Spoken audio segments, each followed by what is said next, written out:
আজান না দিয়ে নামাজের জামাত আদায় করা যাবে কি না? জামাতের জন্য নিয়ম হচ্ছে আজান দেয়া, একামত দেয়া। আজান এবং একামত দেয়া নামাজের একটি গুরুত্বপূর্ণ সুন্নাহ।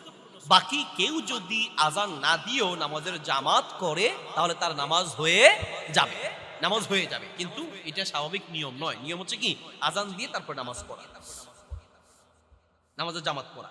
এরপরে প্রশ্ন, শেখ নামাজের নিয়ত কি আর আরবিতেই করতে হবে? এই প্রশ্নের উত্তর আমাদের বহুবার গিয়েছে।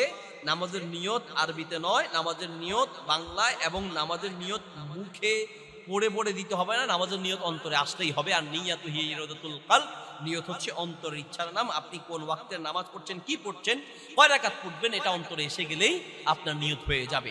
নিয়ত লাগবে না মনে করে করে আমরাও আবার অনেকে ভুল করি। এই যে নিয়তের বিরুদ্ধে যে আমরা করি, আমরা মূলত আরবিতে নাওয়াইতু নুসাল্লিয়া লিল্লাহি তাআলা নাওয়াইতু নাসুমা গাদান, এই যে বানানোর নিয়ত, এটা করার জন্য নিষেধ করি। কিন্তু কিছু মানুষ আবার ওই যে আরবিটা না করতে করতে বাংলাটাও আসে না, নামাজে দাঁড়াইয়া দ্বিতীয় রাকাত তৃতীয় রাকাতে গিয়ে চিন্তা করে যে আমি কি যোহরের ফরজ পড়তেছি না সুন্নত পড়তেছি, নিয়ত পরিবর্তন করে। নামাজের আগে যদি আপনার নিয়ত ঠিক না থাকে, নামাজ শুরু করার পরে আপনি ফরজের মধ্যে পড়তেছেন আসরেরটা, ঠিক আছে, আর আপনার আগে নিয়ত মানে অন্তরে নিয়ত ছিল কথার কথা জোহরেরটা, নামাজের ভিতরে থেকে নিয়ত এভাবে পরিবর্তন করা যাবে না। হ্যাঁ, বাকি কিছু আম নফল আছে সেটার ভিতরে নিয়ত পরিবর্তন করা যায়। যেমন আপনি 4 রাকাতের নফল সুন্নত নামাজ শুরু করছেন, জোহরের আগে ফরজের আগে 4 রাকাত সুন্নত শুরু করছেন, এখন নামাজ শুরু করার পরে দেখতেছেন যে জামাত শুরু হয়ে যাচ্ছে, তখন আপনি চাইলে সংক্ষেপ করে 2 রাকাত করতে পারেন।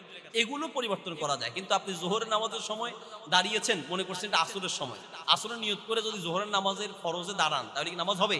নামাজের ভিতরে পরিবর্তন করা যাবে না।